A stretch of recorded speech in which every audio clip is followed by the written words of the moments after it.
Bonsoir à tous, bienvenue à 100% Foot, vous êtes sur Equinox Télévision. Narcisse Moulé-Kombi, le nouveau patron des sports au Cameroun.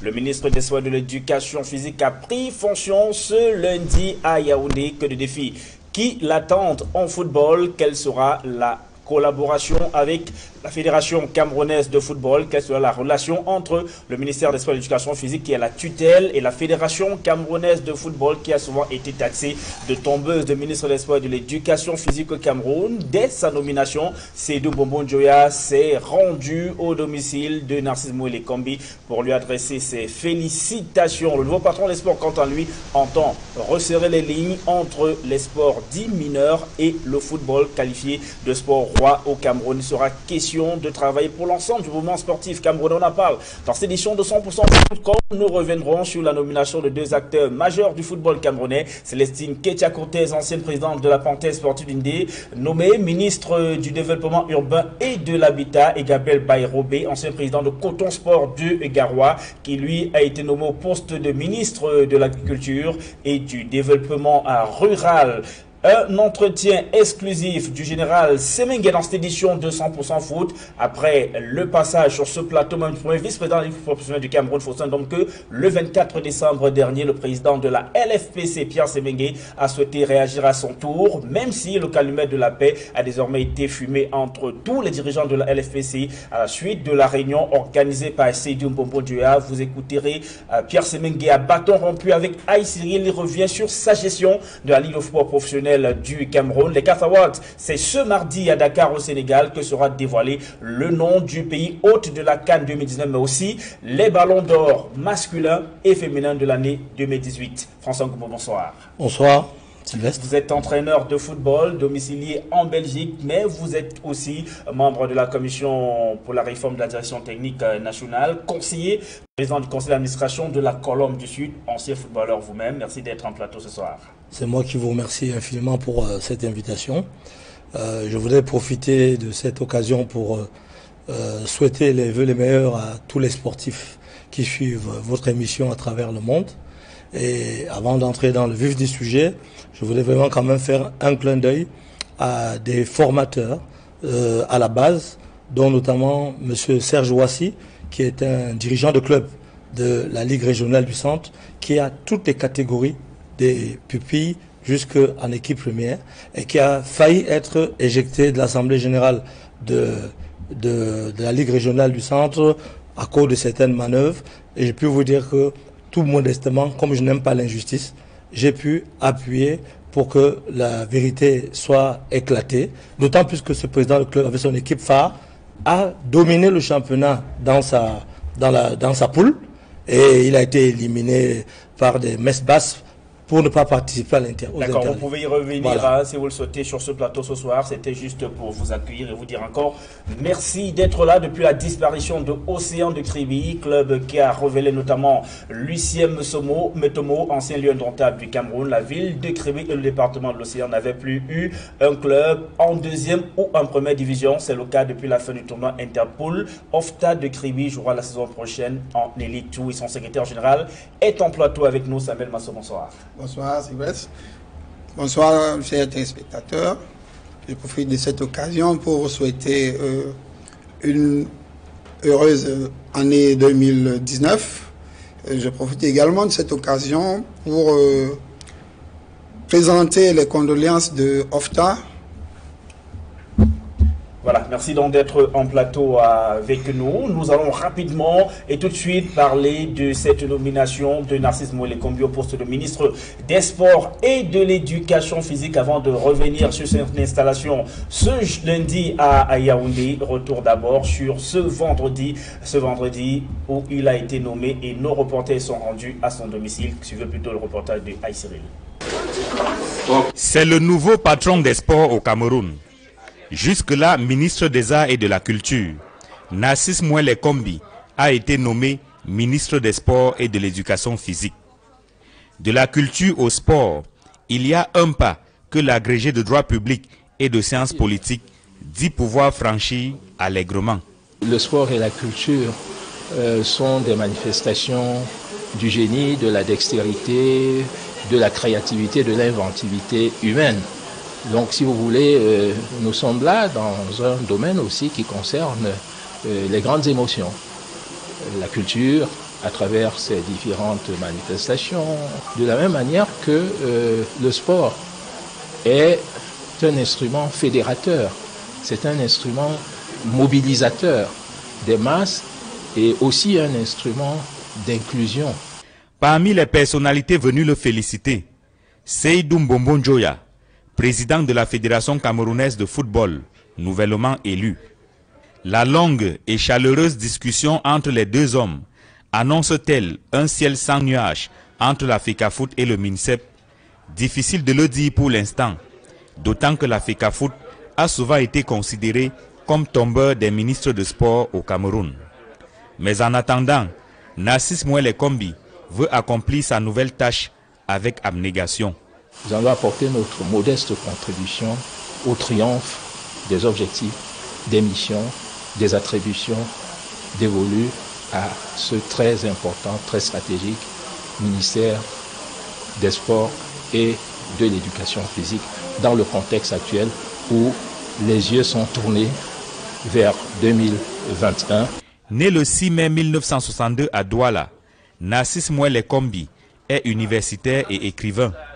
Professeur agrégé de droit public et de sciences politiques, il était depuis le 2 octobre 2015 ministre des Arts et de la Culture, avant d'être nommé le 4 janvier 2019 ministre des Sports et de l'Éducation physique.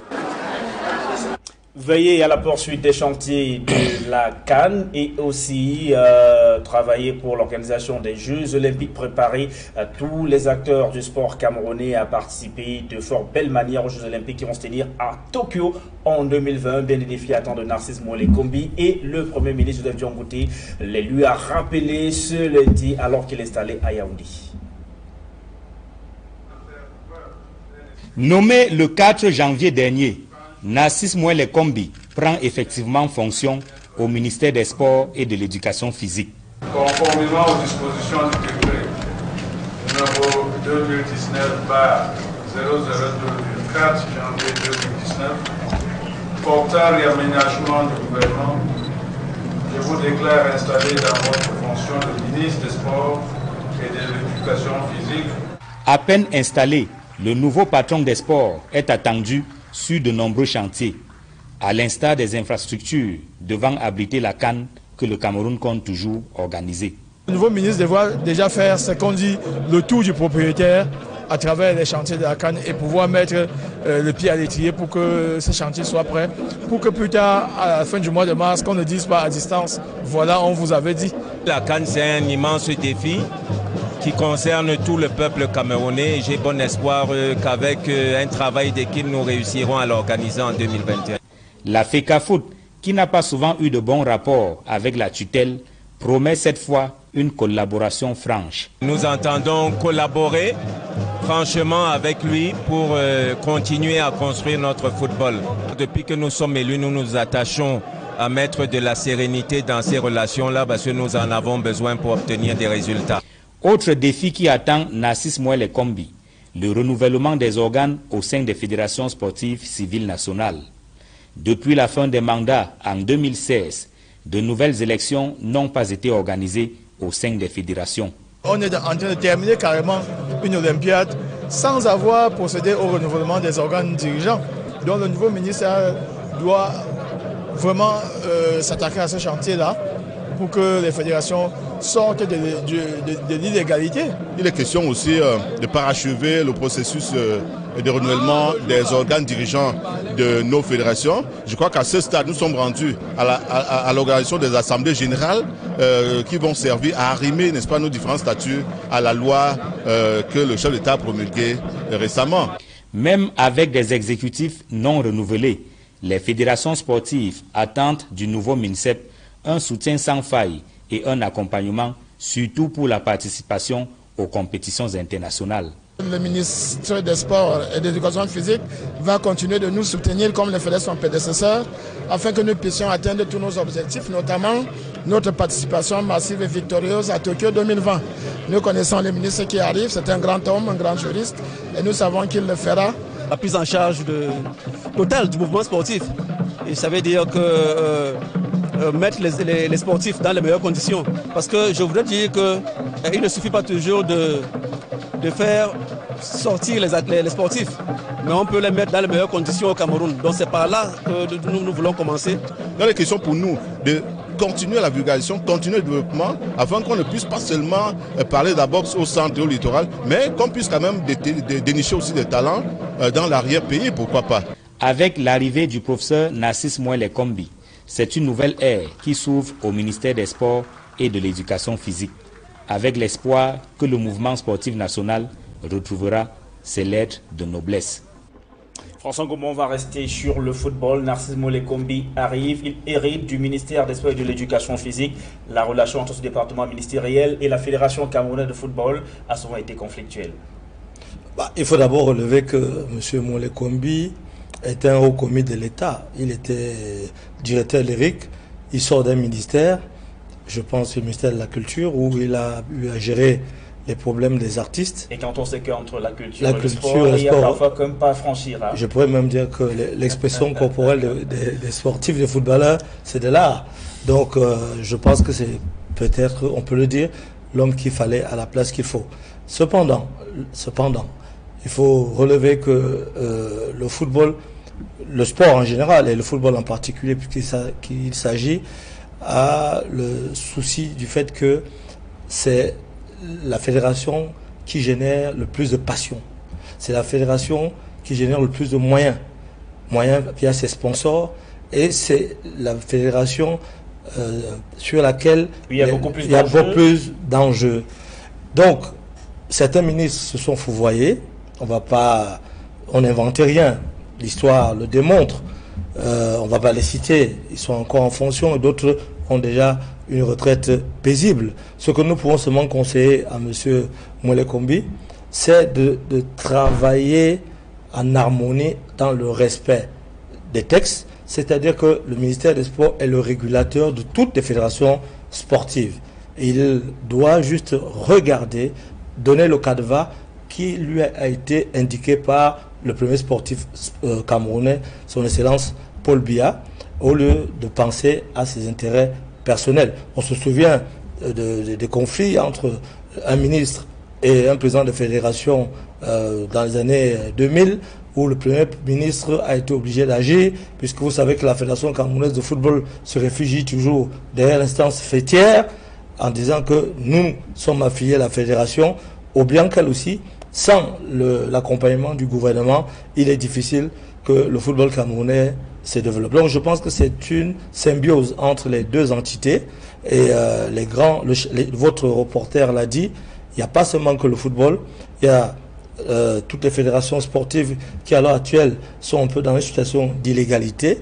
Il faut de nouveaux exécutifs, il faut veiller à ce qu'il y ait des nouvelles élections et qu'il y ait des compétitions sur l'ensemble du territoire, et que la détection se poursuive pour que nous ayons de nouveaux Diop Salah, la championne olympique de Bango, et puis bien évidemment d'autres grands footballeurs. Cela passe pas, comme nous l'avons toujours dit, les sports-études. Les sports-études dans toutes les régions du Cameroun, c'est une solution, et je pense que j'aurai la possibilité d'aller rencontrer M. Moelle Kombi avec des propositions concrètes qui ont déjà été soumises à d'autres ministres et d'autres dirigeants fédéraux, pour qu'ils essaient de voir pourquoi pas et comment ça se passe en Europe.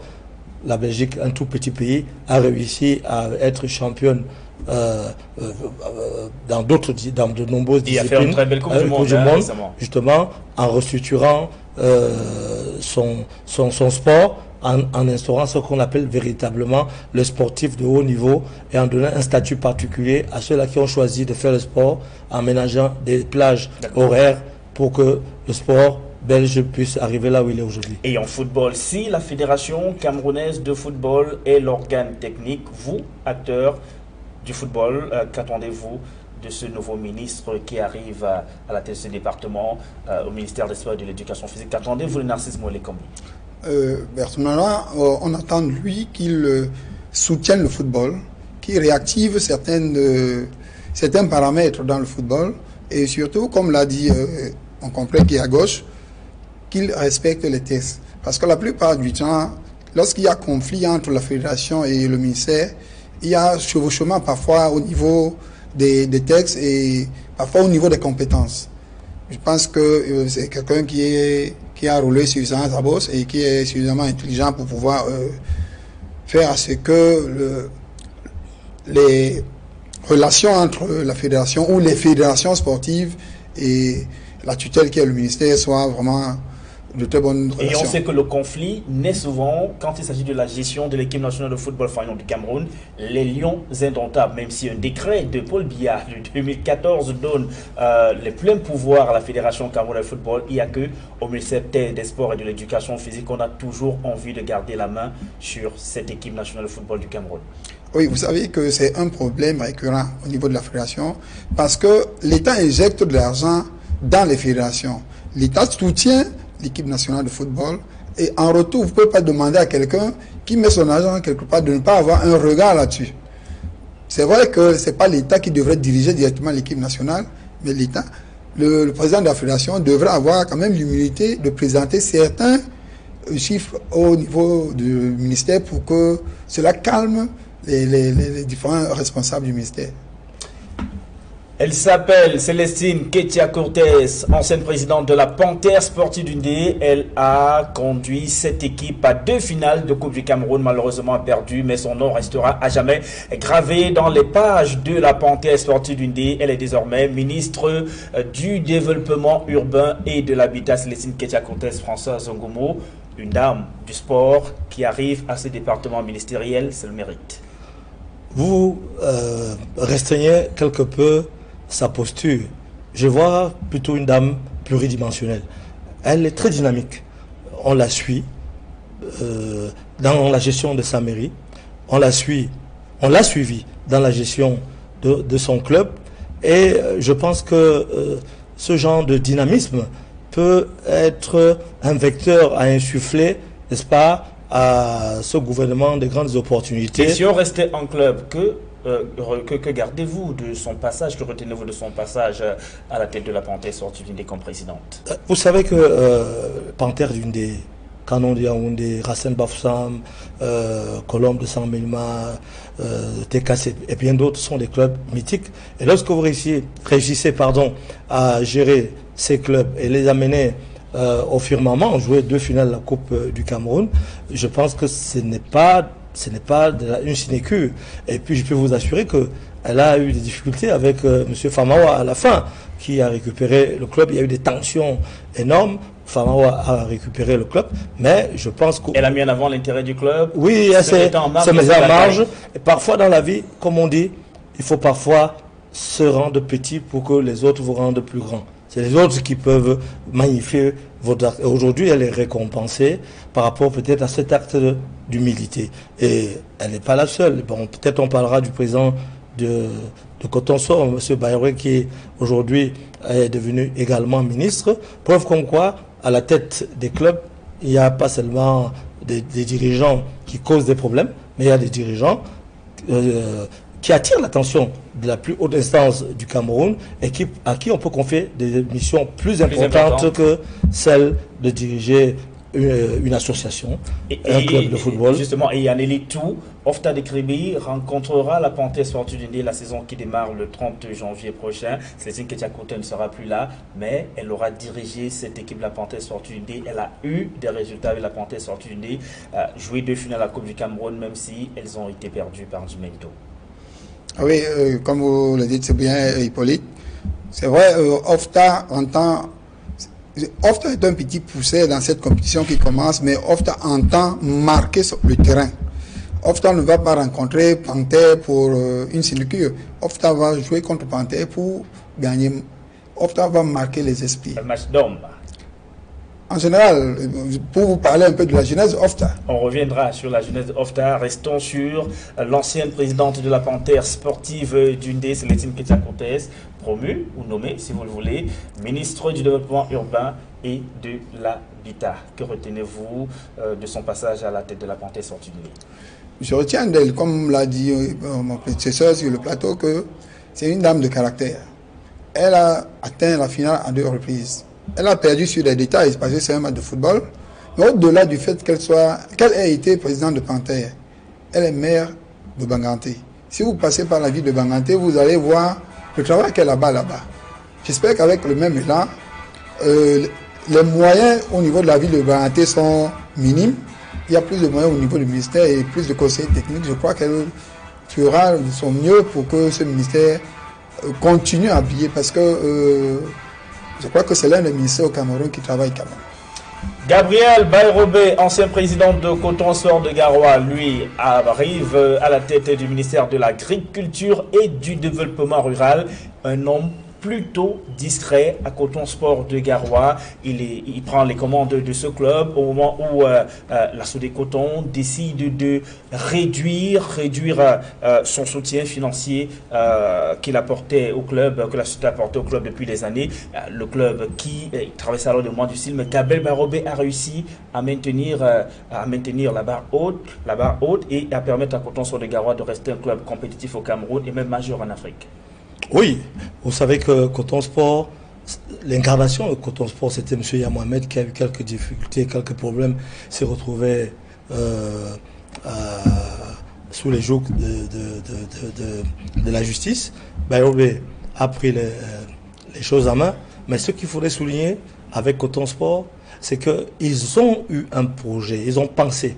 Aujourd'hui, Coton Sport, comme je le disais en introduction, avec ce jeune club EPTA, qui a un centre de formation, qui a un terrain à lui, c'est ça l'exemplarité du professionnalisme au niveau du Cameroun. Coton Sport, s'il faut le souligner, a, grâce à son centre de formation, à son académie, avec des joueurs comme Jacques Zoa, le joueur qui vient d'aller à Porto, Abouaka, Vincent, Edgar Sali, des joueurs qui ont été formés là-bas, générer suffisamment d'argent qui peut permettre à Coton Sport de continuer à tutoyer l'Afrique et continuer à dominer le Cameroun. Ici, Bayrobé, il est parti, il y a d'autres qui sont déjà là. C'est le lieu justement de les féliciter d'ailleurs pour leur campagne, malgré le fait qu'ils aient été éliminés pour la Champions League. Mais ils pensent déjà à la phase de poule. C'est la Coupe de la Confédération. Et je peux vous dire aujourd'hui, ils ont recruté. Et ça, c'est toujours la vision. Ils ont recruté le meilleur joueur du Burkina, je crois qu'il s'appelle Sbiri, qui a joué contre eux au premier tour. Il a marqué un but au Burkina Faso, un deuxième à Yaoundé, puisque Coton accueille Yaoundé. Il est à 11 sélections, U23. Ils ont fait comme à l'époque du général Semoyo dont on parlera. Ils sont partis jouer au Libéria, ils ont ramené Georges Weah. Voilà comment le Coton continue à dominer le Cameroun et rester, on ne peut plus dire stable au niveau africain. Et je pense que, indépendamment des petits moyens, on peut appeler petits puisqu'il y a eu une régression des moyens de la Sodé Coton, mais grâce à ces moyens financiers liés au sponsoring et à un bon management, Coton aujourd'hui se retrouve toujours à être vraiment un club qui est exemplaire à suivre pour les jeunes clubs qui viennent de monter. Et pourquoi pas, c'est un club d'élite 1 et élite 2 qui passent leur temps, n'est-ce pas, à se quereller au lieu de concevoir des projets qui peuvent leur permettre de devenir autonomes. L'expérience Coton Sport de Garoua, Gabriel Bayrobé, ministre de l'Agriculture et du Développement Rural, qui a été président de ce club au moment où il traversait des moments difficiles, a réussi à le maintenir sur les rails. Coton Sport de Garoua, qui est un centre de formation dont la mission a été parachevée par Gabriel Bayrobé notamment. Oui, Coton Sport est un exemple à suivre pour le Cameroun et pour plusieurs clubs camerounais. Je pense que à un certain moment, nous les avons rencontrés, ils nous ont donné plusieurs idées. Dans des compétitions de jeunes, on a rencontré Coton Sport à 3 reprises, en 2005, 2006 et 2007. Et on échangeait beaucoup avec leurs coachs et leurs dirigeants, principalement Abderrahman, qu'on surnomme Girès. Il y avait un autre coach qu'on appelait M. Ngwe. On échangeait beaucoup. Ils nous ont donné plusieurs idées que nous avons mises en place. Et Coton Sport est un modèle pour le football camerounais. Malheureusement, ils ont traversé une mauvaise passe à la suite de la réduction des moyens. Mais ils sont en train de se remettre. Je pense que Coton Sport ira encore plus loin. Malgré le fait que le principal dirigeant s'en va, il a laissé des bases solides qui vont continuer à générer de footballeurs qui iront comme les Edgar Sali et consorts. Mais surtout au niveau du championnat national, il continuera à dominer puisque les structures sont là et que le principal agent vecteur qui est le centre de formation continue à fonctionner normalement. Donc ils vont pendant longtemps dominer le sport camerounais, le football en particulier, si les autres clubs ne parviennent pas à réfléchir d'une manière qui leur permette de se structurer de la même façon que Coutron Sport. Un club camerounais peut gagner le championnat de manière accidentelle, mais sur la durée, Coutron Sport continuera toujours à dominer.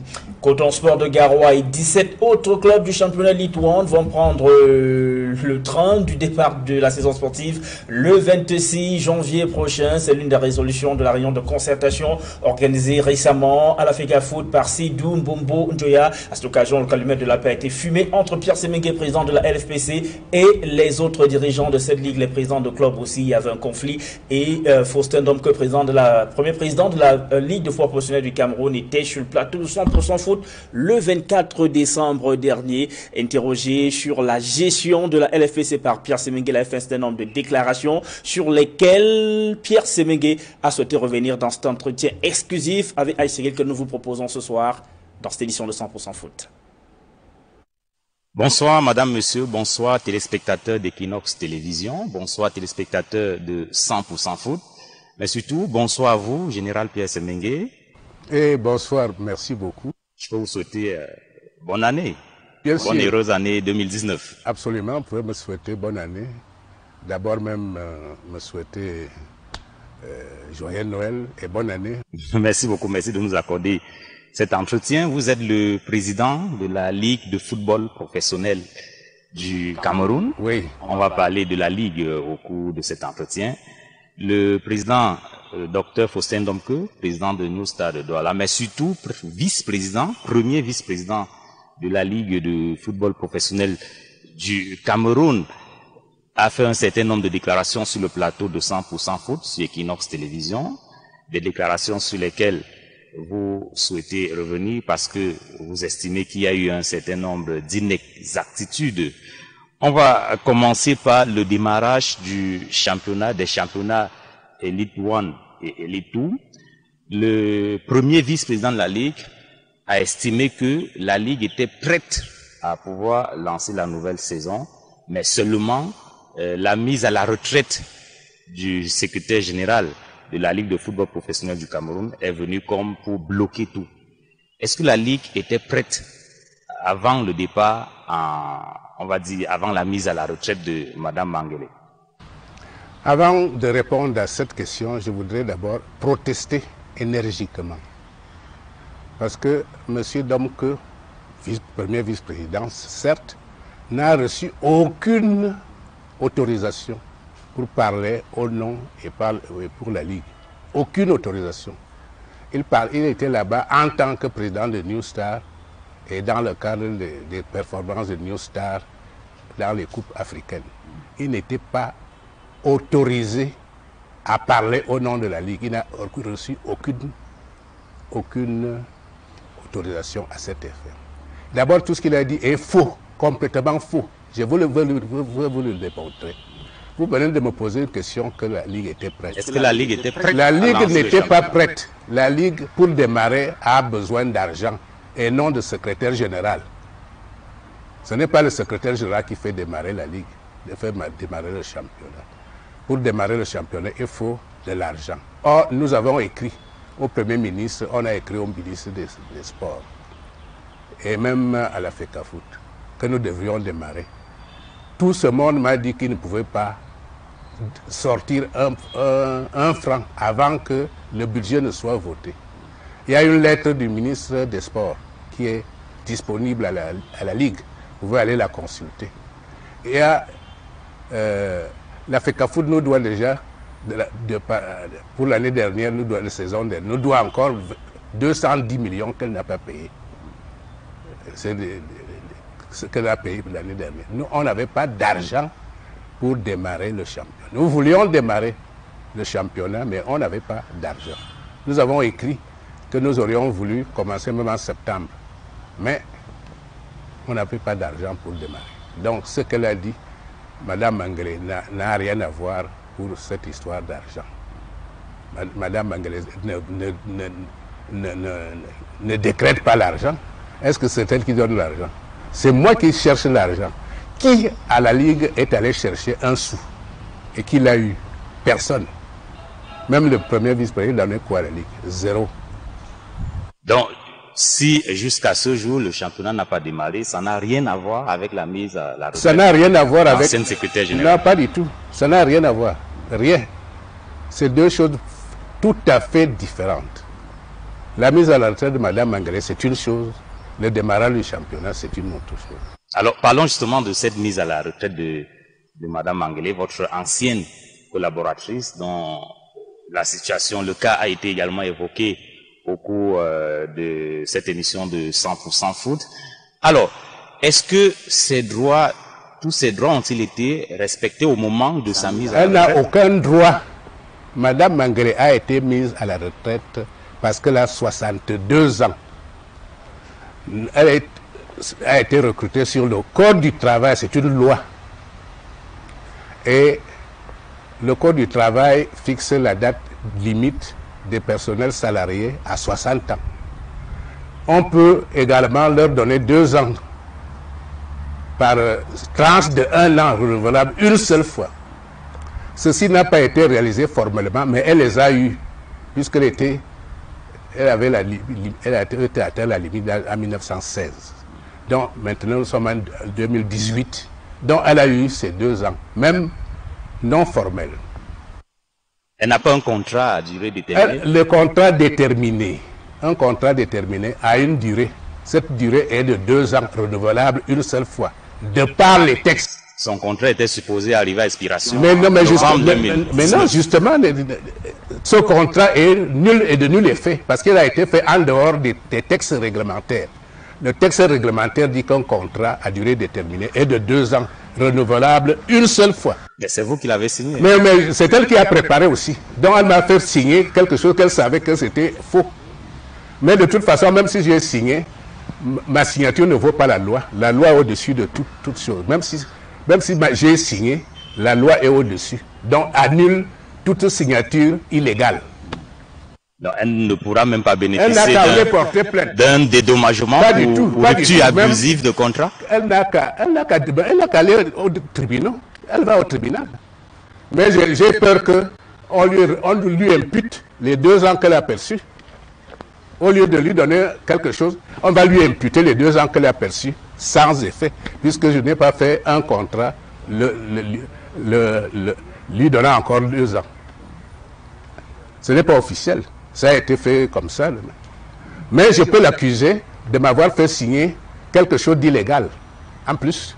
Vous n'allez pas vous prévaloir de votre propre turpitude. Mais justement, elle ne peut pas non plus se prévaloir de sa turpitude. Donc elle n'a rien. Elle n'a rien du tout. Il y a une tentative de médiation qui a été annoncée par le ministre des Sports. Non, il n'y a pas de tentative. On a parlé d'un retour, Madame Mangele, non, elle peut pas. Consultante à la Ligue. Qui va signer? Moi là. Moi, je ne peux pas signer que Mme Mangele revienne. Il faudrait donc que le ministre ou que quelqu'un d'autre signe, pas moi. Alors, vous êtes à la tête de la Ligue de football professionnel du Cameroun depuis sa création, oui. C'est le cas de le dire. Oui. Mais d'aucuns estiment qu'aujourd'hui, vous n'êtes plus en capacité de pouvoir gérer la Ligue. Qui a amené quoi à la Ligue? Qui a amené quoi à la Ligue? Moi, le Semengue Pierre, j'ai amené à la Ligue 1, d'abord. D'ailleurs, pour refaire même la Ligue, le logo de la Ligue et tout ça, c'est moi qui ai fait.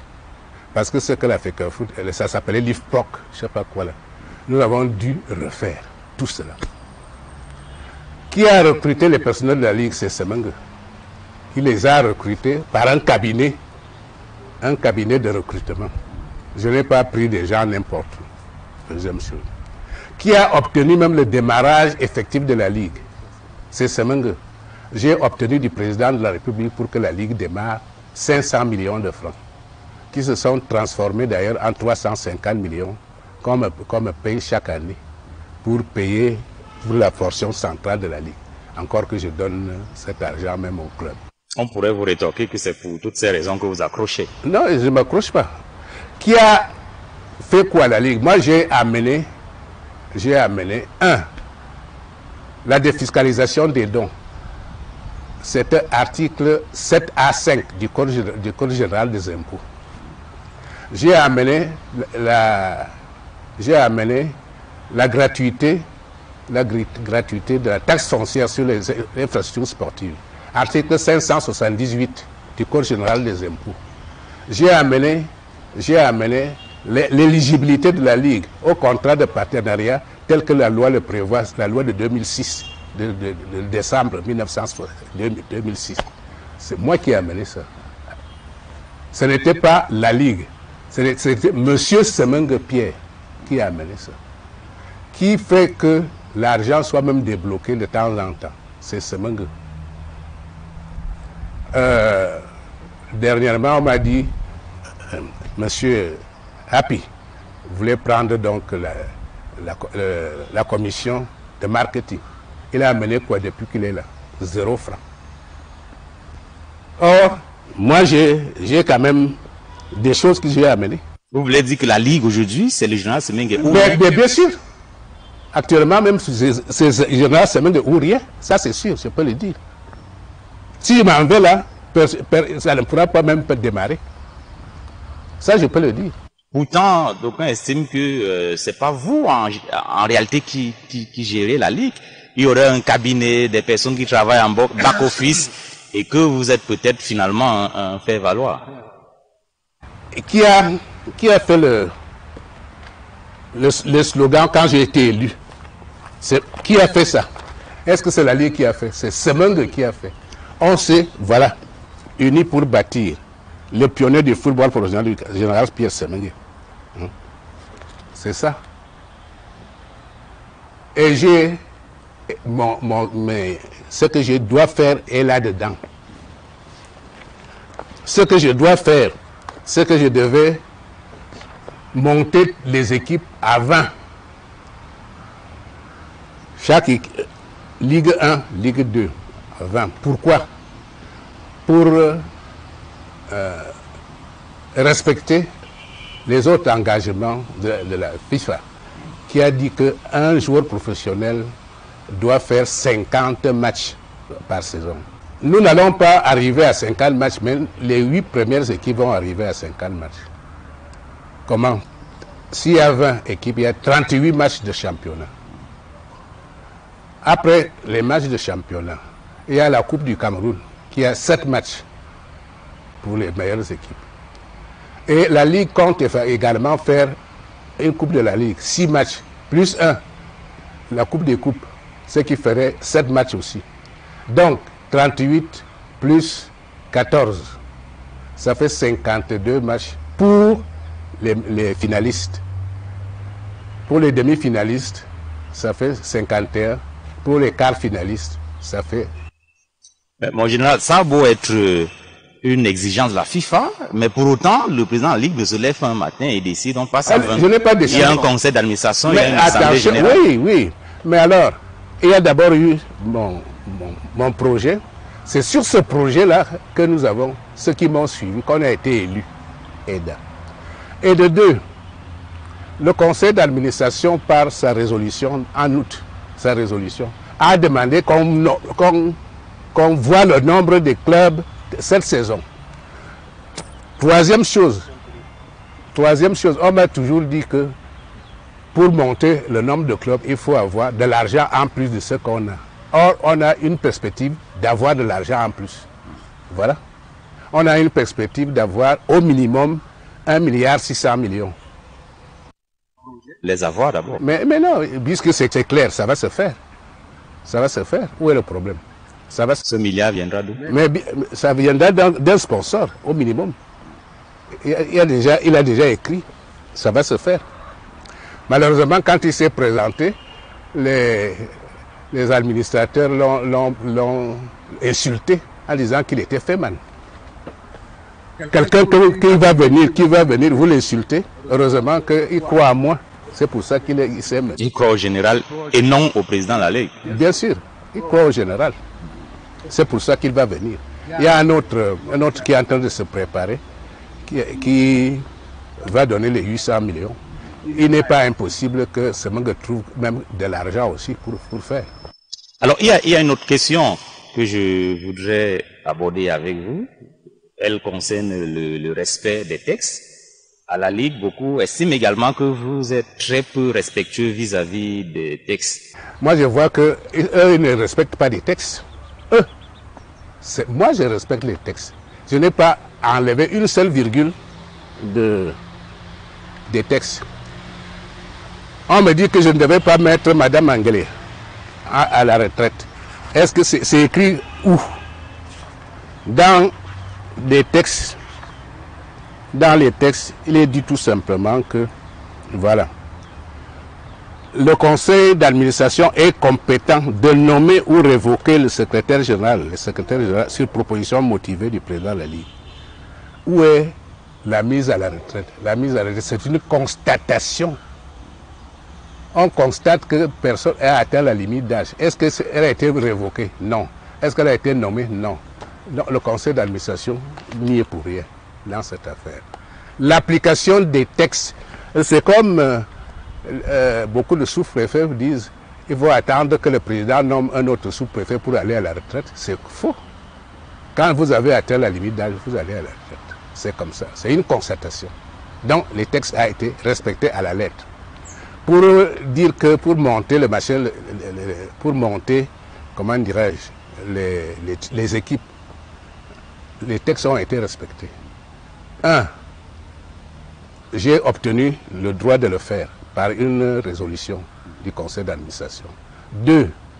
Ça fait même partie de des grandes lignes de mon action qu'il devait faire. Et 3. L'année dernière, la FECAFOOT n'a pas fait jouer les Interpools. Il faut qu'on se rattrape pour ça. Alors, vous faites bien de parler de la FECAFOOT, mon général. Les délégués de la Ligue n'ont pas pris part à la dernière assemblée générale élective de la FECAFOOT, justement parce qu'on estime que vous les avez nommés alors qu'ils doivent être élus. C'est encore un problème de respect des textes. Mais quel est le texte de la Ligue qui le dit? Le texte de la FECAFOOT. Mais le texte de la FECAFOOT n'est pas le texte de la Ligue. Il y a deux entités bien différentes. Les textes de la FECAFOOT disent que les ligues spécialisées élisent leurs représentants. Ils ne sont pas nommés par leur... Mais aussi, les textes de la FECAFOOT a donné l'autonomie administrative et financière à la Ligue. C'est les textes de la FECAFOOT. Donc, tant qu'on n'a pas modifié les textes de la Ligue, je ne peux pas aller prendre les textes de la FECAFOOT, appliquer. J'applique les textes de la Ligue. Il n'y a aucune disposition. Les textes de la FECAFOOT n'ont pas la primauté sur les textes de la Ligue? Non, pas la primauté. Tant que la Ligue n'a pas changé ses textes, elle n'a pas la primauté. Puisque c'est deux entités différentes. C'est deux entités différentes, ayant administrative, financière et autres. Mais ce ne sont pas deux entités concurrentes. Elles ne sont pas concurrentes, mais elles sont différentes. Elles sont différentes. Je ne peux pas appliquer. D'ailleurs, j'ai dû, au début, vous avez vu par exemple, il y avait l'article 4 et 5 des statuts de la Ligue que la FECAFOOT n'avait pas. Je suis allé à la justice et j'ai gagné contre la FECAFOOT. Oui. Bien sûr. Vous n'êtes pas au courant de ça? Au début, quand Tombi Aroko a déclaré que les articles 4 et 5 de la Ligue devaient être... nous sommes allés au tribunal, j'ai gagné. Général Pierre Semengue, président de la Ligue de football professionnel du Cameroun, merci d'avoir répondu à ces questions. Ben oui, mais je suis en train de vous dire que monsieur le vice-président n'a pas reçu qualité pour parler au nom de la Ligue. Donc il a violé des textes. Il a violé des textes. Et c'est une faute lourde, la violation des textes. Moi, je n'ai violé aucun texte depuis. La mise à la retraite de Mme Mangele est tout à fait normale. Hein, tout à fait normale. Si Mme Mangele se sent lésée, il y a les tribunaux qui sont là. Je me demande même s'il peut aller devant les tribunaux parce qu'elle risque d'avoir une ordre de recette plutôt. Donc, voilà, moi je suis serein. C'était donc le président de la Ligue de football professionnel du Cameroun, le général Pierre Semengue. Merci de rester sur Equinox Télévision, merci de rester sur 100% foot.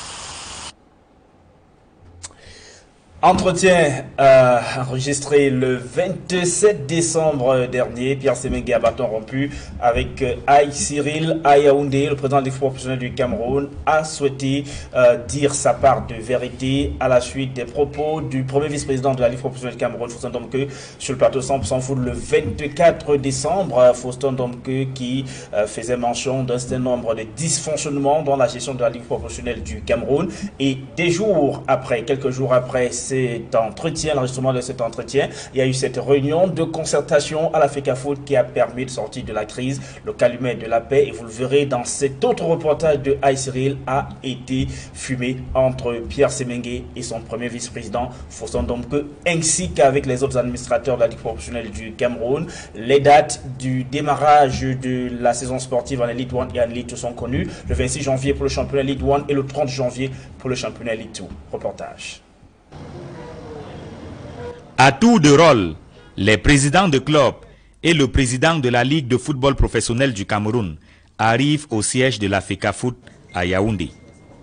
Convoqué par le président de la FECAFOOT, la réunion de prise de contact vit rapidement en réunion de résolution de la crise entre les clubs et le général Pierre Semengue. En bonne place parmi les participants, Pauline Thérèse Mangele, dont la mise à la retraite a fait couler beaucoup d'encre et de salive. Pour cette réunion, l'ex-secrétaire général de la LFPC représente Yaoundé Football Club, Yafoot. Après plus de 4 heures de débat, quelques résolutions sont annoncées. La date de tenue du conseil d'administration de la LFPC est fixée au 11 janvier 2019. La date de démarrage du championnat professionnel MTN Elite 1 est fixée au 26 ou 27 janvier 2019 et celle du championnat MTN Elite 2 fixée au 30 janvier 2019. Le nombre de clubs appelés à prendre part au championnat professionnel organisé par la LFPC pour le compte de la saison 2018-2019 reste le même que celui de la saison 2017-2018, à savoir championnat MTN Elite 1, 18 clubs, championnat MTN Elite 2, 15 clubs. Pour le démarrage de la nouvelle saison également, la FECAFOOT annonce, sans préciser le montant, une subvention spéciale, tout comme elle se satisfait de l'esprit de rassemblement qui a guidé les travaux. C'est un sentiment de très grande satisfaction qui m'anime, cette dynamique de rassemblement, de pacification, d'unité que je ne cesse de clamer haut et fort. Et je crois qu'aujourd'hui c'est un grand jour pour le nouvel exécutif que je représente. Dans le camp des protagonistes, Ligue de football professionnel et président de club, l'on affiche la même satisfaction à l'issue des travaux. Un sentiment de satisfaction parce que tout est dit et le communiqué définit tout ce qui a été dit et tout ce qui a été décidé. Satisfaction totale. Je crois que c'est tout ce que je peux vous déclarer. Le président a réussi à ramener le calme. Le président qui a placé son mandat sur le signe de la réconciliation a commencé, je crois, à réconcilier les partis. Les points de vue qui étaient assez divergents se sont rapprochés. On espère, il faut que tout le monde travaille dans ce sens. C'est le souhait de tous les acteurs. Dans tous les cas, tous les acteurs qui ont pris part à la réunion. Chacun doit mettre de l'eau dans son vin. Mais il y a eu quelque chose de fondamental, le respect de nos textes. Si la réunion de prise de contact, devenue réunion de résolution des litiges, a débouché sur une paix des braves entre les présidents de clubs et le président de la Ligue de football professionnel du Cameroun, elle a également permis la mise sur pied d'un comité ad hoc chargé de réfléchir sur les problèmes de la LFPC. Le comité sera dirigé par le premier vice-président de la FECAFOOT. François Ngomo, vous étiez dans la salle, vous avez pris part à cette réunion organisée le 3 janvier dernier par le président de la présidée, par le Seydou Momodjoua, président de la Fédération camerounaise de football. Vous y avez participé en qualité de représentant du président du conseil d'administration de la Colombe du Sud. Le plus important à retenir, c'est cette sortie de crise, vous croyez? Oui, je pense qu'il faudrait s'en tenir à cela parce que au-delà de ma présence dans la salle lors de la réunion de concertation, je peux vous dire que j'ai aussi participé en tant que représentant du PCA de la Colombe à une réunion préparatoire la veille chez un dirigeant de club qui a souhaité rassembler ses pairs. Il y avait pratiquement une trentaine de présidents de club. Là, il a été arrêté différents points qui ont été soumis effectivement comme on peut dire un mémorandum, n'est-ce pas, à remettre au président Sédou. Et je pense que après avoir suivi le général tout à l'heure et le compte rendu, n'est-ce pas, fidèle de votre commentateur, de votre journaliste, ce qu'il faudrait seulement retenir, et ça il faudrait le dire aux téléspectateurs, que la Ligue professionnelle de football, qui est une excroissance de la Fédération camerounaise de football, a été créée au lendemain des états généraux du football camerounais et le forum sur le football camerounais, dans le but de s'arrimer à ce que la FIFA souhaitait. Mais comme les clubs camerounais n'avaient pas de moyens, l'État du Cameroun a décidé de soutenir pendant 2 ans le fonctionnement de ce bébé qui venait à naître. Nous sommes aujourd'hui, 8 ans après, il faut encore donner de l'argent, donner de l'argent. Donc au-delà de tous les problèmes fonctionnels, les dysfonctionnements et le manque de respect des textes et même des problèmes relationnels humains, pour autant que vous soyez père de famille, il peut arriver qu'il y ait des mésententes entre votre femme ou vos enfants. Il faut plutôt retenir que le problème majeur de la Ligue professionnelle de football, c'est qu'elle n'est pas encore autonome. Autonome pourquoi? Parce que elle vit de quoi? Les subsides de l'État. Si l'État a des priorités, l'État va retarder. Ça, c'est un fait. D'ailleurs, cette année, il n'y a pas de certitude que l'État apporte sa subvention, son soutien financier à la Ligue professionnelle du Cameroun. Voilà. Deuxième source de financement, à l'ordre de 400 millions plus ou moins, c'est la Fédération camerounaise de football. Or, la Fédération camerounaise de football était sous normalisation. Les comptes étaient bloqués. C'était pas évident. Nous espérons, et ça c'est quand même le lieu de souligner, n'est-ce pas, l'action de M. Mbomo. À cette réunion, il a pris l'engagement d'aller chercher l'argent. Il donnera ce qu'il faut. Voilà, il est déjà parti à Zurich, etc. Parce qu'il doit avoir le feu vert de son instance fêtière, de ses patrons. Parce qu'il y a de l'argent qui peut être débloqué là-bas. Et il y avait peut-être d'autres priorités au sein de la fédération, mais il a estimé que pour des raisons sociales, pour des raisons environnementales, qu'il fallait absolument que ce championnat démarre, et il va chercher dans une niche l'argent qui pouvait servir à la fédération pour donner à la Ligue professionnelle pour démarrer le championnat. C'est la seule certitude que nous avons à l'heure actuelle de revenus qui puisse permettre au championnat de démarrer à la date qui a été arrêtée de manière consensuelle. Mais le point qui pourrait quand même être une zone d'ombre, et ça c'est à souligner tant pour le président de la Ligue, il a dit tout à l'heure, moi c'est même que j'ai donné ci, moi c'est même que je donnerai cela, mais nous pouvons aussi également... il définit carrément la Ligue à lui, Pierre Semengue. Non, mais si on se rend compte... dit, si la Ligue... sans Semengue, il n'y a pas de LFPC. Laissez-moi aller jusqu'au bout de ma pensée. Je dis, si le général Semengue et les membres du conseil d'administration avaient déjà trouvé les moyens de l'autonomie vers laquelle l'État les orientait, mais il n'y aurait plus de problème. Donc, ça c'est des faits d'annonce. Est-ce que le général Semengue a déjà cet argent? Où est-il? Et la commission de marketing de la Ligue professionnelle de football, qu'a-t-elle fait pour pouvoir générer ses propres ressources et pouvoir être autonome? Voilà les équations à résoudre. Et je pense que la commission ad hoc qui sera créée avec le premier vice-président de la Ligue de la Fédération camerounaise de football, avec je crois 5 représentants des clubs et d'autres membres, devra réfléchir sur la véritable recherche des moyens autonomes à ces ligues professionnelles. Parce que sans argent, rien ne peut vraiment décoller, et on se retrouve dans des situations comme celle d'aujourd'hui où, du fait de ce manque d'argent, les gens se tirent les uns dans les pattes. Mais je dis, ce qui pourrait également être relevé et être positif, c'est que le calumet de la paix a été, n'est-ce pas, fumé entre le président Semengue et ses plus proches collaborateurs. Il faut reconnaître que le président Semengue a été élu 26 voix contre, je crois, 6. Ça veut dire que c'est ceux qui, aujourd'hui, estiment qu'il a mal travaillé ou travaille mal, étaient ses affidés pour définir et atteindre certains objectifs.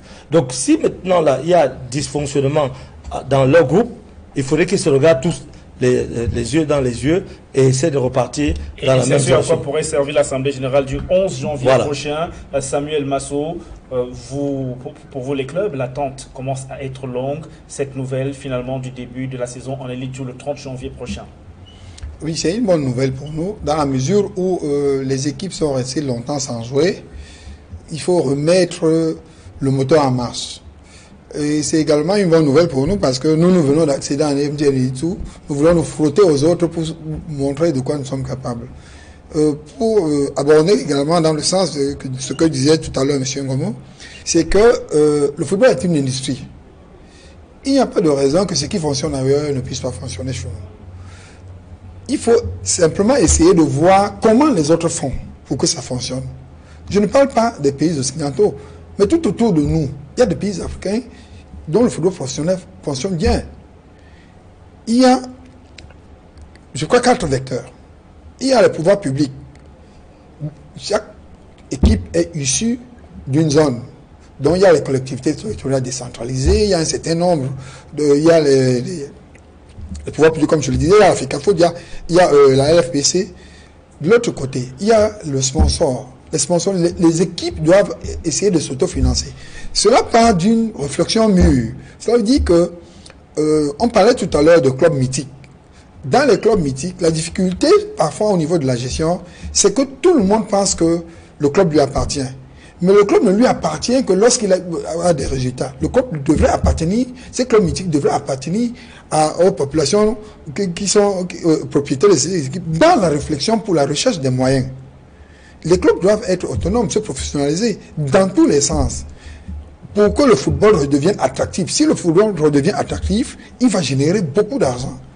Les télévisions comme vous, là, vous serez amenés à injecter de l'argent dans le football parce que vous aurez un retour d'ascenseur.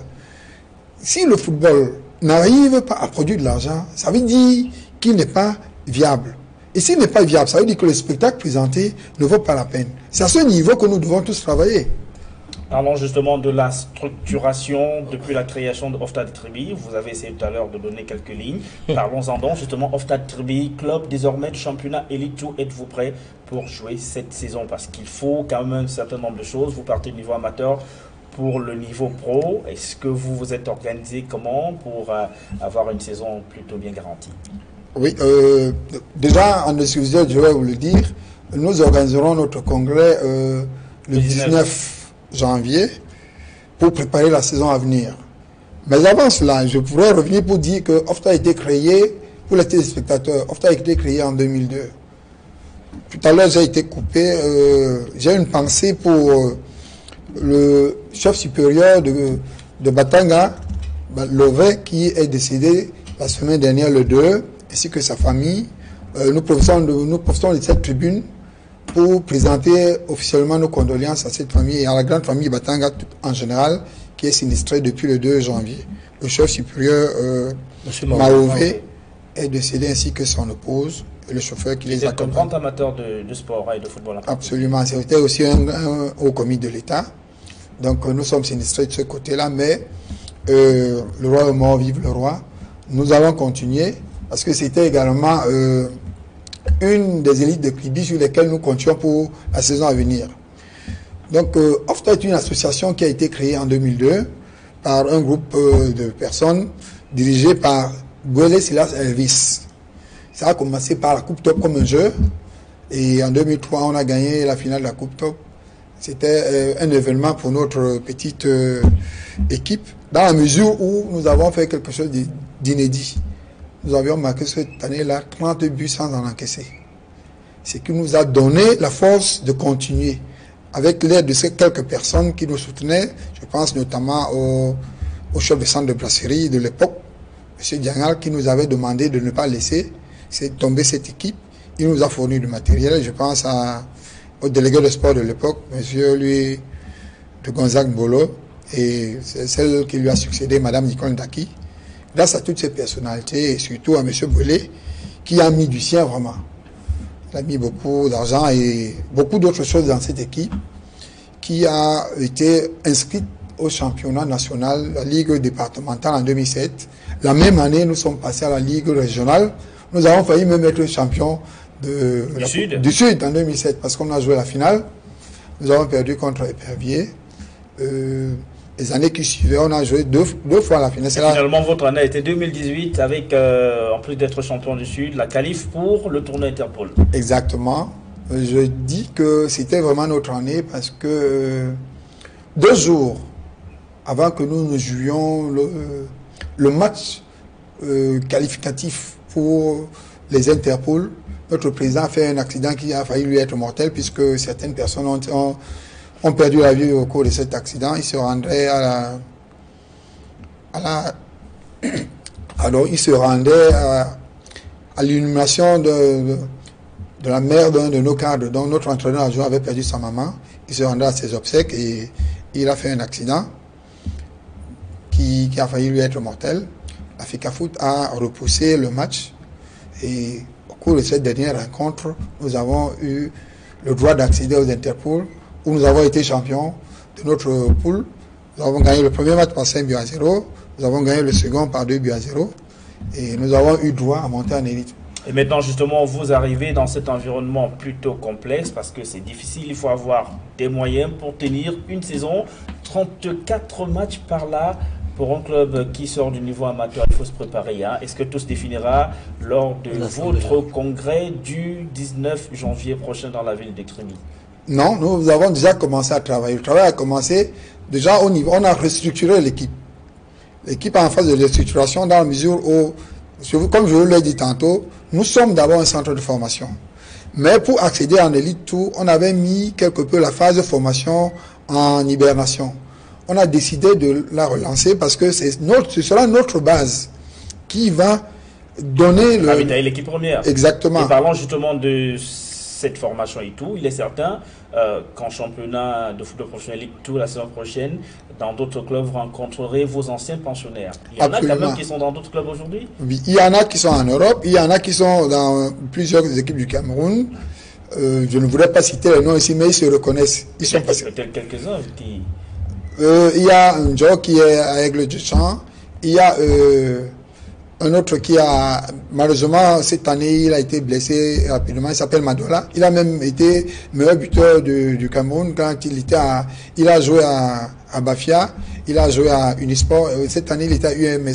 Mais il s'est blessé très rapidement. Et la vente de ces joueurs vous a quand même permis, sur le plan financier, de tenir un peu parfois la route pour un club aussi jeune que Ofta de Crémy. Disons que on plaçait plutôt les joueurs. On ne les vendait pas, on les plaçait moyennant certaines subventions. Mais dans notre restructuration, on a décidé d'étoffer déjà le staff technique, de relancer le centre de formation en donnant à chaque catégorie un entraîneur avec un manager général qui aura un plan de travail qui lui permettra. Nous voulons à terme que toutes nos équipes jouent de la même façon. Et de l'autre côté, nous sommes en train de créer une société anonyme à objet sportif qui va s'occuper uniquement de l'équipe professionnelle. Les recrutements sont bouclés? Les recrutements sont à 80%. Parce que nous n'avons pas chamboulé l'équipe. Nous avons ciblé certains secteurs. Il y a eu des départs après le tournoi Interpol? Oui, il y a eu des départs. Il y a eu des départs et nous avons à notre niveau libéré également certains joueurs pour nous étaient soit à la limite d'âge ou avaient eu un comportement sur le plan disciplinaire qui ne correspondait pas à ce que nous voulons. Nous estimons que pour la saison qui vient, il y a un peu plus de discipline. Vous avez, François Ngomo, beaucoup plus d'expérience en matière de gestion de club et du niveau professionnel. Il faut rappeler que vous arrivez, vous faites un retour à la colombe sportive du Ndéli il y a 3 saisons maintenant. Il y a 3 saisons et depuis vous êtes resté avec ce club. D'ailleurs, vous faites partie de ceux qui œuvrent depuis pour que le bateau ne coule pas. La colombe qui difficilement a réussi toujours tout de même quand même à se maintenir en championnat Elite One. Voilà, Ofta de Crémy, un jeune club. Avant, on a parlé de Océan de Crémy qui a révélé quand même des joueurs tels que Lucien Metombo. Océan n'est plus là aujourd'hui. Quand on parlera de club dans le championnat professionnel, dans l'Océan, il faudra aller chercher Ofta de Crémy. Oui, je sais à féliciter, n'est-ce pas, le parcours de ce jeune club qui est né en 2002.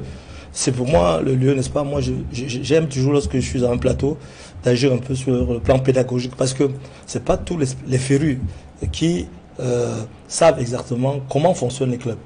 Et si vous me donnerez 10 secondes, je voudrais relever à l'ensemble des téléspectateurs que tous les clubs du Cameroun, dont les plus anciens, c'est-à-dire Canon et Tonnerre, sont nés exactement comme OFTA, qui ont été créés sous la forme d'associations. Et ils ont fonctionné comme ça pendant une soixantaine d'années. Et on mettait à la tête une élite du coin qui avait peut-être le plus ou moins lors de la fameuse grande assemblée générale pour soutenir et faire fonctionner ce club. Et il faisait appel autour de lui à des membres du clan. C'était d'abord des équipes à connotation clanique et communautaire.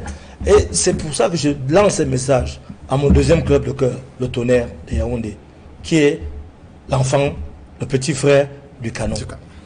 Aujourd'hui, le Tonnerre, et je donne le message à mes frères, vous avez été créé sous forme d'association. Les Ongbazing, Martin, ont créé ce club. Il y a eu une assemblée générale aujourd'hui qui a été créée, qui a mis Essom Mamani président. Vous parlez tout à l'heure, avec justesse, la création d'une société sportive à objet sportif. C'était des recommandations de la Ligue pour générer de l'argent. Mais cette structure ne se doit que de s'occuper de l'aspect professionnel.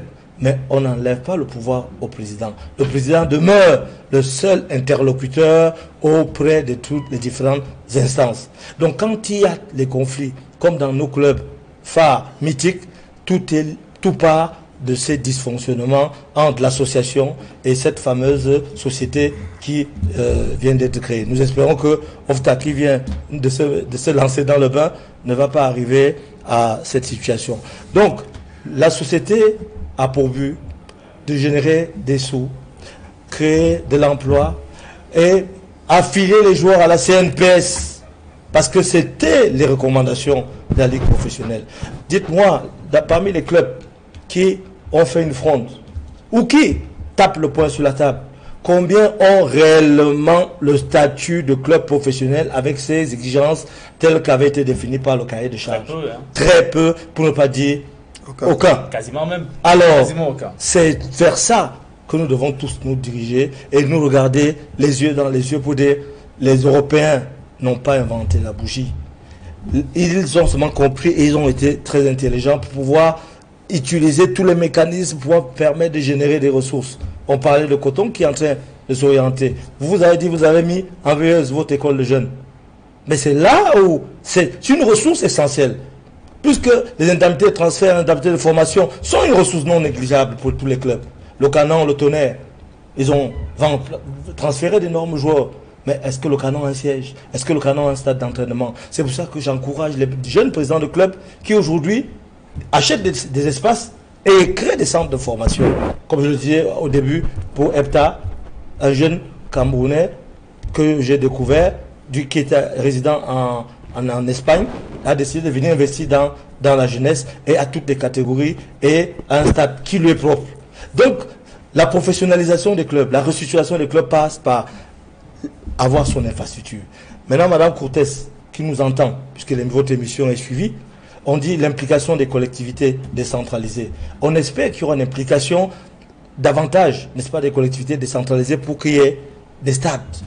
Parce que même en Europe, il ne faut pas confondre, il ne faut pas se leurrer, pardon.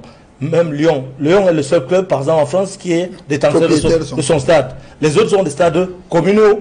Alors, si toutes les communes ont un stade dans lequel jouent, n'est-ce pas, leur équipe phare, toutes les populations du département, elles vont venir. Et malgré le budget colossal de Paris, la mairie de Paris apporte sa subvention chaque année, chaque saison. Donc, c'est un fait indéniable.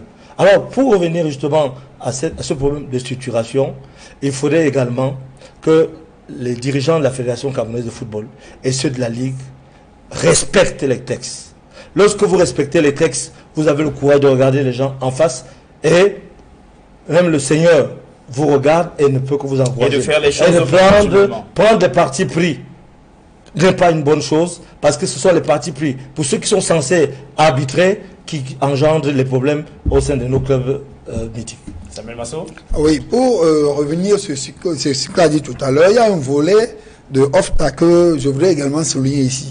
En 2006, nous avions organisé un tournoi de jeunes de 4 catégories. C'était de relais du 30 mars au 7 avril, qu'on avait appelé le Festi Foot Océan.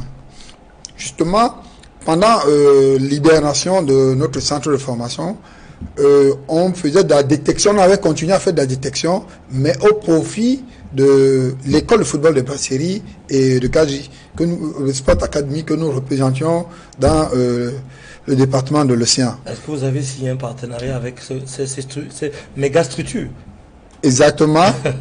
Cette fois-ci, nous comptons, comme je le disais tantôt, nous comptons relancer notre centre de formation et nous avons un projet qu'on appelle les journées de détection de l'océan. Prochainement, peut-être même hors plateau, je vais vous remettre ce projet qui consiste de manière sommaire à ce que nous allions dans tous les arrondissements du département de l'océan organiser des mini-tournois au niveau des jeunes, faire de la détection là-bas. Dans ces arrondissements, on va repérer des jeunes, faire une équipe de foot, c'est-à-dire on va tirer une équipe du tournoi organisé et venir maintenant faire un méga tournoi à Kribi avec les équipes d'arrondissement là, y ressortit une équipe type et nous prendrons en charge tous les jeunes qui intégreront notre centre de formation en pension complète. CAF Awards, c'est ce mardi 8 janvier 2018 que sera connu le meilleur footballeur africain de l'année 2018. Ils sont 3 en compétition, on va les voir en image sur le petit écran. Le Gabonais Pierre-Emerick Aubameyang, l'Égyptien Mohamed Salah et le Sénégalais Sadio Mané. Mohamed Salah est le détenteur de ce trophée remporté l'année dernière. Pierre-Emerick Aubameyang, lui, l'avait remporté en 2015. Seul Sadio Mané n'a pas encore eu le privilège de soulever le trophée du Ballon d'Or africain. Est-ce que finalement c'est pour lui que pencheront les votes ce mardi à Dakar au Sénégal? On verra bien ce qui pourra se passer. François Ngoumou, mais tu aurais dit que quel que soit celui qui sera élu, ce sera plutôt un beau Ballon d'Or. Oui, c'est une belle triplette. Je pense que Salah a dominé le championnat le championnat anglais, la Premier League, pardon. Il a été un joueur le plus en vue et je pense que n'eût été sa blessure à l'épaule, il aurait fait une superbe Coupe du Monde et même au niveau du Ballon d'Or à France Football, il aurait été très très bien classé. Il avait son lieutenant à côté de lui, Sadio Mané, qui a également brillé. La preuve, Liverpool a fait de très très bons résultats. Les deux étaient en Coupe du Monde, d'ailleurs, chacun avec son pays respectif, même si ils sont sortis au premier tour. Et puis Aubameyang est l'un des meilleurs buteurs. C'est l'actuel meilleur buteur de Première Ligue avec 14 buts. Donc vraiment, bon, voilà. Vous savez, bon, c'est les titres parfois qui influent, n'est-ce pas, sur les décisions de ceux qui votent. Et je pense que quel que soit celui qui est vainqueur de ce titre, sera un bon champion, un bon Ballon d'Or africain. Et chez les dames, elles sont 3 également. 2 Nigériennes, Oshoala Sissa Lamina et sa compatriote et coéquipière chez les Super Falcons, Francisca Ordega et la Sud-Africaine Tresina Gatlana qui complète ce trio. Oshoala Sissa Lamina, Samuel Mastro qui qui est la meilleure joueuse du continent, même si aujourd'hui elle est plutôt en club du côté de la Chine. Moi, je trouve que, de par la dernière compétition africaine... Elles sont championnes d'Afrique, Ordega et Oshoala Sissa Lamina. Je suis d'accord avec vous, Sylvestre. Je trouve quand même que la Sud-Africaine a été la révélation du dernier tournoi africain. Et que les Nigérians ont gagné, certes, mais elles ont gagné avec moins d'aisance que les fois passées. Donc... si j'étais un votant, mon choix se porterait sur la Sud-Africaine qui représente l'avenir, alors que les 2 premières la représentent pour moi le passé. Bon, parlant un peu, si nous revenons aux hommes dont on parlait tout à l'heure, il faut noter que les 3 Africains qui sont ici appartiennent à un même championnat. Le championnat anglais. Le championnat anglais, c'est comme s'il y avait une suprématie du championnat anglais cette fois-ci sur les autres championnats. Peut-être c'est aussi un problème de visibilité. On disait tantôt que la qualité d'un championnat peut permettre à ces équipes d'avoir de la valeur sur le plan international. Vous savez que le championnat, la Première Ligue est le championnat le plus riche du monde. Grâce aux droits de retransmission. Grâce aux droits de retransmission, le merchandising, le naming et tout ça. Donc, cette industrie qui est le football peut relever le Cameroun sous certains aspects. Il faudrait simplement que nous prenions les choses au sérieux et que nous fassions les choses dans le sens que cela se fait ailleurs, que nous prenions les standards internationaux. Je ne vous coupe pas justement par rapport à ça. Le paradoxe au Cameroun, c'est que lorsqu'on retransmet un match de championnat du Cameroun, on paye plutôt, c'est les clubs qui payent plutôt les chaînes de télévision pour pouvoir retransmettre le spectacle. Et là, c'est un paradoxe des paradoxes. Les chaînes de télévision doivent trouver leur compte, retransmettre le match, trouver des sponsors et reverser une quote-part les droits. Puisqu'on parle de l'environnement camerounais, il y a toute une restructuration qui doit se faire. Hein. Il faut qu'il soit véritablement organisé pour que chacun puisse trouver son compte. Dans le cafouillage actuel, on joue. Par exemple, si vous allez à Bafon, il est difficile d'aller promouvoir une activité de ce côté-là et que ce soit véritablement vendable. Donc, il faut un travail en amont, un travail dans le fond.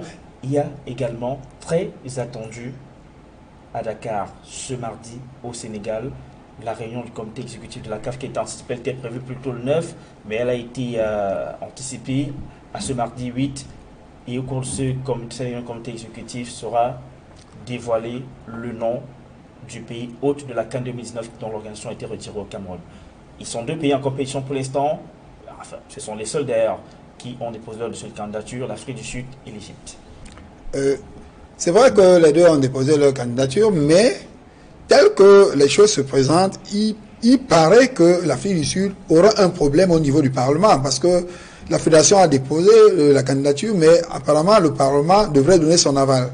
Cela a été fait, juste que en donnant l'aval, il a fallu que maintenant l'Afrique du Sud pose des conditions que la CAF n'accepte pas. L'Afrique du Sud souhaitait par exemple que la CAF lui reverse un certain pourcentage des droits de retransmission TV. Oui, justement. Ce que la CAF se refuse de faire. Hein. Oui, je pense que vous savez que la Coupe d'Afrique des Nations est l'une des plus grosses compétitions. C'est la troisième. La troisième. Et génératrice de beaucoup de revenus. Et au niveau de la CAF même, pour ses propres ressources, c'est grâce à la Coupe d'Afrique. Alors, quand on dit que l'Afrique du Sud veut qu'on lui donne de l'argent, non. Elle veut un gros pourcentage, elle exige un gros pourcentage de la part de la CAF pour pouvoir organiser l'événement. Donc, la CAF a des charges de fonctionnement. Donc, ce serait vraiment très difficile, effectivement, pour la CAF de céder et tous ses droits à l'Afrique du Sud, puisque c'est la CAF qui est détentrice et propriétaire de sa compétition. Elle ne demande pas tout, elle demande un pourcentage. Mais c'est un problème de négociation. Et justement, je suis en train de vous dire que la CAF ne peut pas céder aussi facilement que cela. Et donc l'Égypte est bien partie pour être résiliée, même si l'Égypte rencontre quelques problèmes qui ont fait que la CAF, entre autres, retire l'organisation de la CAN au Cameroun, les problèmes de sécurité. Et depuis un moment, il y a une récurrence d'attentats en Égypte. Je ne pense pas que la CAN a été... Il y a eu l'église copte, il y a eu attentat à la voiture Piaget pendant les fêtes de fin d'année. Sylvestre, je ne vous coupe pas. Je ne pense pas que les points 1, si on met une échelle de 1 à 5 ou 5 raisons, le point de sécurité qui a été évoqué en premier lieu pour retirer la CAN au Cameroun. Puisque les problèmes de sécurité sont dans le sud-ouest et le nord-ouest, qu'on ne néglige pas. Mais l'équipe New Star joue ses compétitions CAF dans cette zone. Donc cela prouve qu'effectivement, il est possible de canaliser et de veiller à ce que les compétitions se jouent convenablement bien au Cameroun. Ce point de sécurité au niveau du Cameroun, ce n'est pas ça. Le problème du Cameroun, la preuve. D'aucuns avaient annoncé que le 31 décembre, les stades seront déjà livrés. Nous sommes en retard, il faut l'avouer, il faut le reconnaître. Nous avons plus de retard. Et ça, il faut faire ce qu'on appelle amende honorable et continuer à travailler pour que nous puissions bénéficier de la mansuétude, non pas d'Amad, mais du comité exécutif pour que le glissement tant annoncé nous permette d'atteindre ou d'obtenir la prochaine Coupe d'Afrique. Et je peux vous donner un scoop. Amad, accompagné du président de la FIFA, sont partis voir la Guinée. Vous savez que les 3 CAN avaient été attribués. Cameroun 2019, Côte d'Ivoire 2021 et 2023 à la Guinée. Ils ont fait une mission diplomatique de haut vol pour rencontrer le chef de l'État guinéen, hier ou aujourd'hui, qui a accepté, c'est pas un scoop en fait, puisque c'est connu voilà, depuis la qui a accepté. Le Cameroun, si on s'en tient à ce que le chef de l'État a déclaré à Mondovision, il tient compte, il a pris acte de la lettre de la CAF et accepte le glissement sans préciser la date. C'est un homme de sémantique. Maintenant, le hic que nous avons encore, c'est le problème de la Côte d'Ivoire qui a resté en justice. Alors, c'est ce qu'on peut considérer comme scoop, puisqu'en venant en plateau, aux dernières nouvelles, le gouvernement ivoirien aurait donné son accord à la Confédération africaine de football pour ce glissement en 2023. Reste maintenant que le gouvernement ivoirien voit ça avec la Fédération ivoirienne de football pour qu'elle retire sa plainte au tribunal arbitral du sport. Ben, vous êtes un journaliste, donc, parce que le football en Afrique ne peut pas se jouer sans l'accompagnement du politique. C'est le politique qui décide d'organiser une grande compétition comme la Coupe d'Afrique des Nations en mettant autant d'argent, la preuve. Ouais, l'Afrique du Sud a besoin de l'aval de son Parlement. Donc, le président de la Fédération ivoirienne peut se sentir touché dans son amour propre et rester en justice. Mais il doit se référer à qui? À son président de la République. Et si le président, parce qu'il y a un accompagnement diplomatique de la part et du Cameroun qui sait, et de la CAF, qui montre que pour l'intérêt de notre continent, ça ne sert à rien de faire la guerre, que ces glissements peuvent convenir à tout le monde et que chacun puisse préparer, non plus dans l'urgence, les différentes compétitions qui auront été décalées. Je pense qu'en bon sportif, les gens peuvent accepter de décaler sans que cela ne cause... Et le moins que l'on puisse dire, Samuel Masso, c'est que la CAF a eu plutôt chaud ces dernières semaines, ces derniers mois, depuis qu'elle a annoncé qu'elle retirait l'organisation de la CAN 2019 au Cameroun et surtout l'annonce d'attribuer celle de 2021 au pays d'Albert Roger Mila. Il y a eu des réactions en Côte d'Ivoire aujourd'hui, les Comores qui sont également allés avec cette CAF au niveau du tribunal arbitral du sport réclamant la suspension du Cameroun et donc pour se mettre en pole position pour la qualification pour la phase finale de la CAN 2019. Dans ces éliminatoires, le Cameroun rencontre les Comores au mois de mars prochain pour le dernier match du groupe de ces éliminatoires, un match plein d'enjeux. Oui, c'est un match qui est plein d'enjeux pour le Cameroun. Mais au-delà de cela, je constate que les nouveaux dirigeants de la CAF sont beaucoup plus prolixes. Parce que la CAF nous a habitués à une certaine réserve. La parole du président de la CAF était rare. Quand il prenait la parole, c'était pour des décisions ou alors pour annoncer des choses à venir qui étaient vraiment déjà là. Depuis que M. Ahmad a pris les rênes de la CAF, c'est pas parce que l'ancien président de la CAF est camerounais que je le dis, mais tout le monde peut le constater, que ce soit lui ou son vice-président, ils sont très volubiles, ils parlent très régulièrement avec les médias. Parfois, ils sont obligés de se rétracter parce qu'ils sont allés très vite en besogne. Peut-être je ne suis pas un de leurs conseillers pour leur donner un modèle de conduite, mais je pense qu'ils gagneraient à parler de moins en moins, à voir venir les choses, à écouter, parce que il est normal qu'un président d'une organisation de cette envergure puisse prendre la parole, mais la CAF a des tests. La CAF doit se soumettre à ses propres tests et respecter ses lois. En parlant rapidement, ils peuvent parfois se contredire. C'est sous cet angle-là que je vois, par exemple, la prise de parole, la décision des Comores, la décision de la Côte d'Ivoire. La CAF aurait pu peut-être consulter d'abord les dirigeants de ces pays, avoir des autorisations ou alors des décisions en off avec ces gens avant de prendre les décisions, appeler les journalistes pour faire des annonces. Ça aurait été mieux que de se retrouver tout le temps dans les tribunaux, essayer de voir dans quelle mesure il faut colmater les brèches.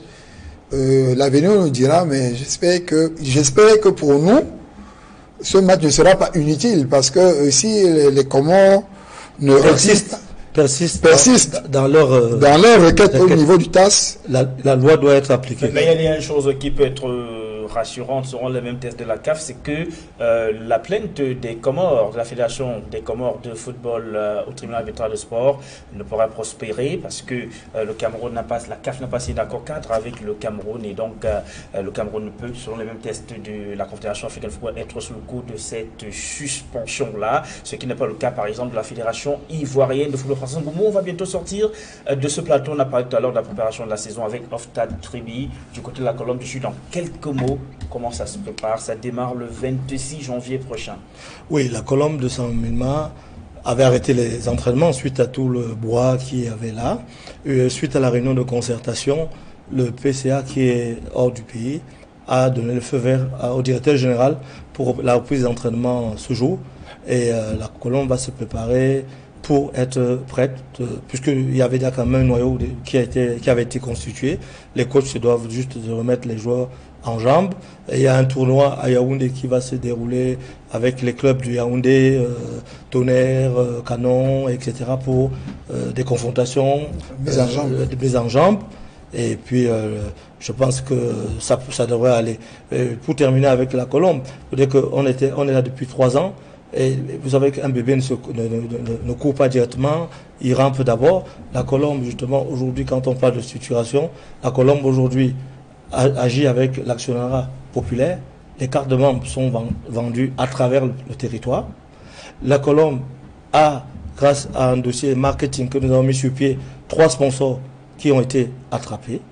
La seule chose qui manque à la Colombe par rapport à notre projet que nous avons mis sur pied il y a 3 ans, c'est cette école de football et son stade qui doit être l'un des éléments qui peut nous permettre vraiment de décoller et d'aller vers l'avant et nous projeter vers un club comme le Coton Sport qui est aujourd'hui le numéro 1 au Cameroun. Et je vous dis merci d'être venu en plateau ce lundi soir. Merci également à vous, Samuel Masso-Bonvent, avec Oftad Tribi. Surtout, merci. Je vous souhaite passer une très belle saison 2019, 2020. 2018. Ça sera 2019. Plus au mois de mai, on doit terminer avant la saison 2019. 6 mois chrono pour tenir. Avant la CAN. Il faudra tenir les délais du cahier de charge de la Confédération africaine de football. Bon vent pour cette saison, votre première chez les pros. J'espère que nous marquerons un grand coup. Je profite aussi de ce plateau pour vous dire que nous avons un site qui est en création au niveau de OFTA. Le site sera alimenté au jour le jour. Nous allons en train de créer un journal en ligne qui va parler des activités de OFTA. Ne vous étonnez pas que d'ici quelques temps, comme je vous dis, nous voulons faire les choses comme cela se fait ailleurs. Vous voulez pas, on a déjà une page officielle Facebook. Commencer à ramper comme la Colombe du Sud de François Ngomou. Vous voulez une fois marcher et courir. Je voudrais dire une chose. Si vous voulez acheter une voiture aujourd'hui, vous ne prendrez pas la voiture d'André Citroën de 1924.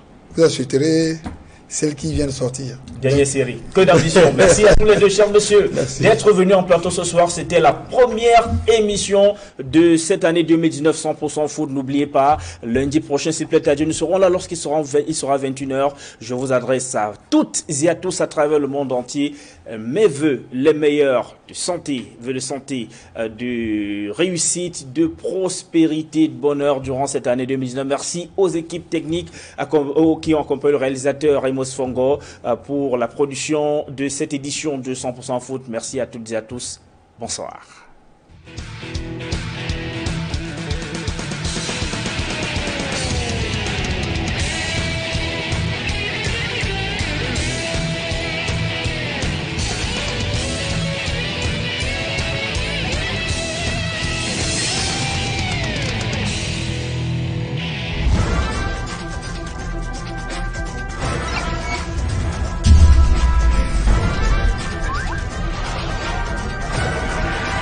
Equinox Télévision, au-delà de l'image, nous rendons compte.